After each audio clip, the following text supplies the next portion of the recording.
ସରିଲା ପ୍ରତୀକ୍ଷା ଛକା ଓ ଚୌକା ବର୍ଷାରେ କମ୍ପି ଉଠିବ କଟକର ଐତିହାସିକ ବାରବାଟୀ ଷ୍ଟାଡିୟମ। ବାସ୍ ଆଉ କେଇ ଘଣ୍ଟାକୁ ଅପେକ୍ଷା। ସନ୍ଧ୍ୟା 7টাରେ ଖେଳାଯିବ ଭାରତ ଦକ୍ଷିଣ ଆଫ୍ରିକା ପ୍ରଥମ ଟି20 ମ୍ୟାଚ୍।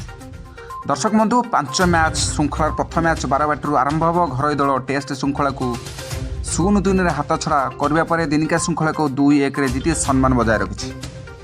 ଏବେ ନୂଆ ଶୃଙ୍ଖଳା ଓ ନୂଆ ଆହ୍ୱାନ ସହିତ ସୂର୍ଯ୍ୟସେନା ଏହି ଛୋଟ ଫର୍ମାଟରେ ନିଜ ପ୍ରାଧାନ୍ୟ ବିସ୍ତାର କରିବ ବୋଲି ବିଶ୍ୱାସ କରାଯାଉଛି। ବାରବାଟୀରେ ଅନୁଷ୍ଠିତ 2ଟି ଯାକ ଟି20 ମ୍ୟାଚ୍ ଦକ୍ଷିଣ ଆଫ୍ରିକା ବିପକ୍ଷରେ ଖେଳିଛି ଭାରତ ଏବଂ ଉଭୟ ଥର ପରାସ୍ତ ମଧ୍ୟ ହୋଇଛି। ଭାରତ ଏହି ଧାରାକୁ ଭାଙ୍ଗିବାକୁ ଚେଷ୍ଟା କରିବ। ଅନ୍ୟପକ୍ଷରେ ଭ୍ରମଣକାରୀ ଦକ୍ଷିଣ ଆଫ୍ରିକା ଗତବର୍ଷ ଟି20 ବିଶ୍ୱକପ୍ ଫାଇନାଲରେ ପରାଜୟର କ୍ଷତକୁ ଶୃଙ୍ଖଳା ବିଜୟର ବଦଲା ନେବାକୁ ଚାହିଁବ।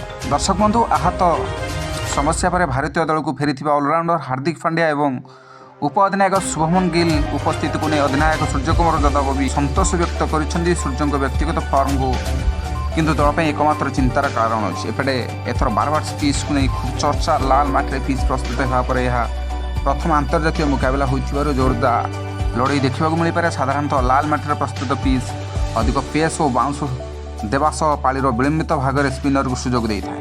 କିନ୍ତୁ ମ୍ୟାଚ୍ର ଦୁଇ ଦଳ ମଧ୍ୟରେ ସନ୍ତୁଳତା ରକ୍ଷା କରିବା ପାଇଁ ଆଶାରେ ଏଭଳି ପିଚ୍ ଉପରେ ଭରସା କରାଯାଇଛି। ସେପଟେ ବାରବାଟୀ ମ୍ୟାଚ୍ ପାଇଁ ଟ୍ୱିନ୍ ସିଟିରେ ସୁରକ୍ଷା ବ୍ୟବସ୍ଥା କଡ଼ାକଡ଼ି ହୋଇଛି। ମ୍ୟାଚ୍ ପାଇଁ ମୋଟ 70 ପ୍ଲାଟୁନ୍ ଫୋର୍ସ ମୁତୟନ କରାଯାଇଛି। ସେପଟେ ବସ୍ ଚଳାଚଳ ନେଇ ସ୍ୱତନ୍ତ୍ର ବ୍ୟବସ୍ଥା କରାଯାଇଛି।